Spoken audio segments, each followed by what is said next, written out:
नमस्कार आमी नयन और आपनारा देखছেন द लंग प्रसेस। अच्छा आपनारा कारा कारा चाइছেন যে ভগবানের রাজ্য থেকে ঘুরে আসি? হ্যাঁ ঠিক শুনছেন, ভগবানের রাজ্য। আপনারা শুনেছিলেন যে ভারতের মধ্যে এতগুলো রাজ্য আছে, এই রাজ্যগুলোই আপনারা ঘুরে শেষ করতে পারছেন, আপনাদের জীবন শেষ হয়ে যাচ্ছে। কিন্তু এখন ভগবানের রাজ্যে যাওয়ার জন্য অনেক কিছু উপাদান রয়েছে, আর সেই উপাদানগুলি বলবেন জিতেন্দ্রীয় মহাপ্রভু। হ্যাঁ, जितेंद्र शुधु प्रभु नय उनी महाप्रभु। प्रथमे शुनुन गुरुजी अपनी शुरू कर दिन, ताहले भगवानेर राज्य थेके आमरा घुरे आसि। चलुन शुरू करुन। भगवानेर राज्ये जाओयार जोदि 10टा धाप थाके ताहले 4टा धापेर कथा आमि आजके आपनादेर बोले दिচ্ছি। आजके आपनारा 4टा धाप उत्तीर्ण हये जेते पारबेन जोदि आपनारा जेते चान। अवश्य। प्रथम धाप गले माला पड़ो। हाँ? द्वितीय धाप निजेदेर हिंदू बोलेও गले माला पड़ा उचित, केनना এই যে সুমন বাবু मुसलमान भाईदेरों दाड़ी आछे, ख्रिस्टानदेरों दाड़ी आछे, मुसलमानों चश्मा परे, ख्रिस्टानों चश्मा परे, हिंदुओ चश्मा परे। एखन এই বাবুটার পথে দেখা হলো, কি সম্বোধন করব? হরে কৃষ্ণ বলবো, নমস্কার বলবো না আদাব বলবো? কোনো তো একটা আমার বলার লাগবে। তাইলে যদি এই যে যেমন বাবু আসলেন, হ্যাঁ গলে মালা পড়া দেখলেই বোঝা যাবে আল্লাহ লোক না ভগবানের লোক, বোঝা গেল?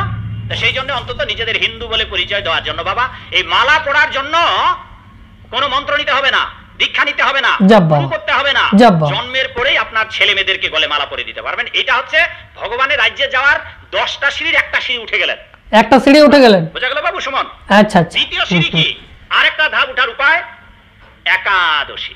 যাব বাবা, একাদশী করবেন। এলাকায় অনেক ভক্ত একাদশী করে, একাদশী করেন, গলে মালা পড়েন, 3টা উপকার হবে, বড় বড় 3টা মহান উপকারে উপকৃত হবেন। এক, গলে যদি তুলসীর মালা পড়েন, একাদশী করেন, মৃত্যুর পর জীবিত অবস্থায় সমস্ত পাপ থেকে মুক্ত হবেন। মৃত্যুর পর আপনাকে নরকে যেতে হবে না, হবে না, হবে না। তাই 2 নম্বর, আচ্ছা বলুন বলুন। আপনি পুণ্য সঞ্চয় করে নরকে যাবেন না, নরক থেকে মুক্ত হয়ে যাবেন। পর জন্মে আপনি আবার মনুষ্যকুলে জন্মগ্রহণের সুযোগ পেয়ে যাবেন। আবার গলে মালা পরবেন, আবার একাদশী করবেন। এইভাবে সাধু সঙ্গ করতে করতে ওই একাদশীর কৃপায় আর এই তুলসী দেবীর কৃপাতেই এ জন্মে নয় পর জন্মে বহুনাং জন্ম নামন্তে কোটি জন্ম পরে হলেও ওই তুলসী দেবী এবং একাদশীর কৃপাতেই।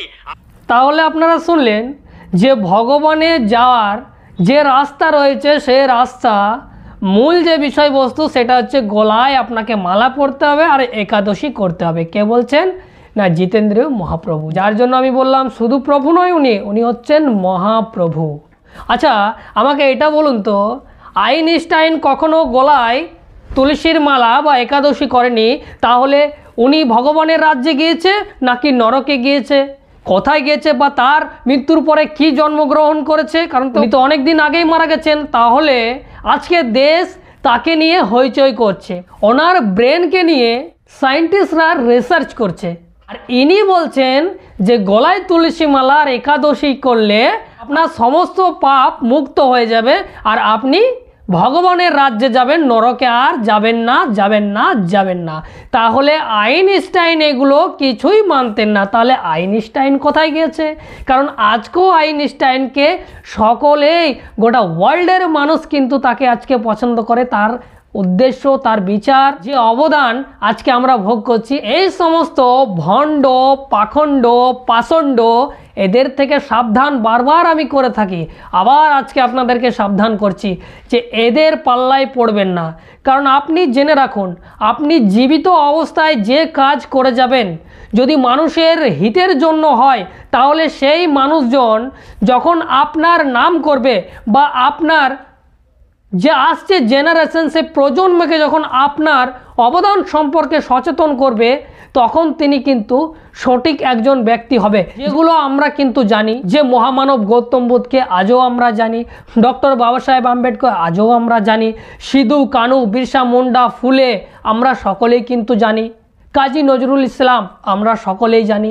তাহলে তাদের যে অবদান এখনও আমরা পাচ্ছি, তাহলে তারা আজকে স্বর্গে না নরকে গেছে, এটা মানুষ ঠিক করবে, নাকি এই ভণ্ড পাষণ্ড যে শাস্ত্র গ্রন্থে লেখা হয়েছে আর সেগুলো পড়ে এরা শুধু রটে দিচ্ছে মানুষের কাছে। এদের থেকে আপনারা সাবধান থাকবেন। যদি এই বিষয়ে আপনাদের কোনো কিছু মতামত থাকে অবশ্যই আপনারা কমেন্ট করে জানাবেন। যদি প্রথমবার ফেসবুকে দেখে থাকেন অবশ্যই চ্যানেলটি ফলো করে নেবেন। ইউটিউবে গিয়ে সার্চ করুন দ্য লং প্রসেস, সেখানে সাবস্ক্রাইব করে রাখুন, কারণ আমি এই ধরনের কন্টেন্ট নিয়ে আসি। এখন এই পর্যন্তই, ধন্যবাদ।